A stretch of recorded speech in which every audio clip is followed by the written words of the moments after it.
दोस्तों आजकल बहुत से युवा लोग, चाहे वो लड़का हो लड़की हो, अपनी शादी को लेकर कुछ ज़्यादा ही चिंतित रहते हैं और परेशान रहते हैं। और रहने का एक बड़ा कारण ये है कि कई बार देखते हैं अपने आसपास में उनसे कम उम्र के लड़के लड़कियों की शादियां हो जाती है और उनकी उम्र 30, 31, 32, 35 तक हो जाती है और कई से भी उन्हें अपनी शादी होते हुए नहीं दिखती ना। तो यकीनन उनके दिमाग में यार ये सवाल उठता है कि पता नहीं होगी भी या नहीं होगी।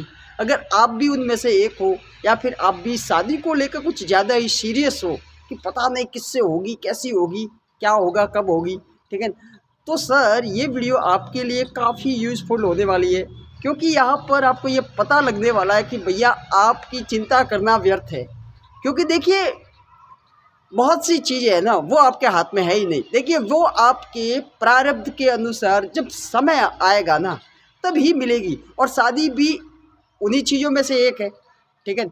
जैसे कि आपके पेरेंट्स आपकी मर्ज़ी के अनुसार आपको थोड़ी मिले, उसी तरीके से आपके भाई बहन, आपके फ्रेंड्स, आपको लग सकता है कि साहब आपके फ्रेंड्स का चुनाव आपने किया था, परंतु आपको आपका कोई भी रिश्तेदार, जो कोई भी मामा ताऊ, ठीक है, हर कोई रिश्तेदार आपको अपने प्रारब्ध के अनुसार ही मिला है। और आपकी पत्नी भी आपके प्रारब्ध के अनुसार ही आपको मिलेगी। जिसके साथ आपका कोई लेना देना बाकी रह गया होगा ना, वही आपके घर में पत्नी या फिर पति बन के आएगा। इसलिए इस मामले में ज़्यादा चिंता करने की ज़रूरत नहीं है, ठीक है। और एक चीज़ लगे हाथों बता देता हूँ कि धन के मामले में भी यही फंडा लागू होता है साहब।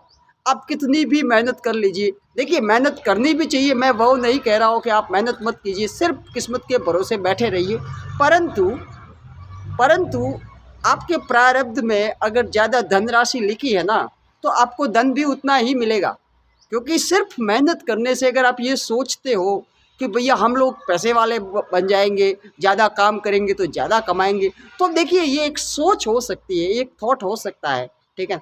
परंतु बहुत से लोग ऐसे हैं इस दुनिया में जो दिन रात मेहनत करते हैं, परंतु उनके पास ज़्यादा पैसा या फिर ज़्यादा धन नहीं आता। क्योंकि आप धन कमाते कैसे हो साहब? अपनी बुद्धि के हिसाब से।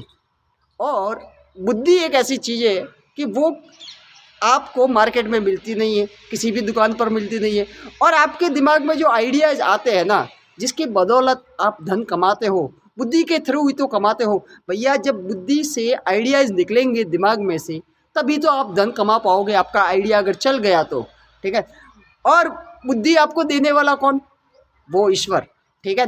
इसलिए साहब देखिए, न तो धन के बारे में ज़्यादा चिंता करनी है, ना ही शादी के बारे में ज़्यादा चिंता करनी है। सीधी सीधी बात है, ये सारी चीज़ें पहले से ही तय है।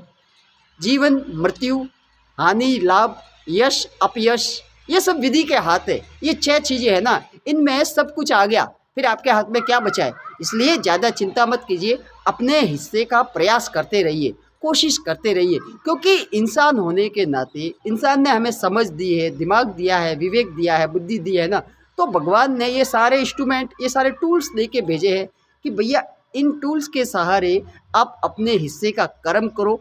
आप मेरे को जो उचित लगेगा ना, मेरे को जो उचित लगेगा ना कि यह बंदा सही कर्म कर रहा है, और जब मेरी मर्जी होगी ना, तो मैं अपने हिसाब से तुम्हें अपने आप जो तेरे लिए सही होगा ना, वो तेरे साथ कर दूंगा। जो इंसान तुम्हारे लिए सही होगा, जो तुम्हारी आदतों के साथ मेल खाता होगा, जो तुमसे मिलता जुलता होगा ना, जिनकी विचारधारा तुम्हारी विचारधारा से मिलती हुई होगी ना, वो इंसान अपने आप सही समय पर, सही जगह पर तुमसे आके टकरा जाएगा और उसी से तुम्हारी शादी होगी। और धन के मामले में भी यही चीज़ है। जब सही समय आएगा ना, देखिए आप कर्म करते रहिए, अपनी निगाहें जमा कर रखिए, मेहनत करते रहिए और अपना काम करते रहिए, बस काम पर लगे रहिए, ठीक है। जब सही समय आएगा ना, तो अपने आप ऐसे योग बन जाएंगे कि आपको सामने से होके कोई बढ़िया अपॉर्चुनिटी नज़र आने लग जाएगी, या फिर कोई सामने से होके कोई आपको मौका दे देगा, भैया तुम ये करो,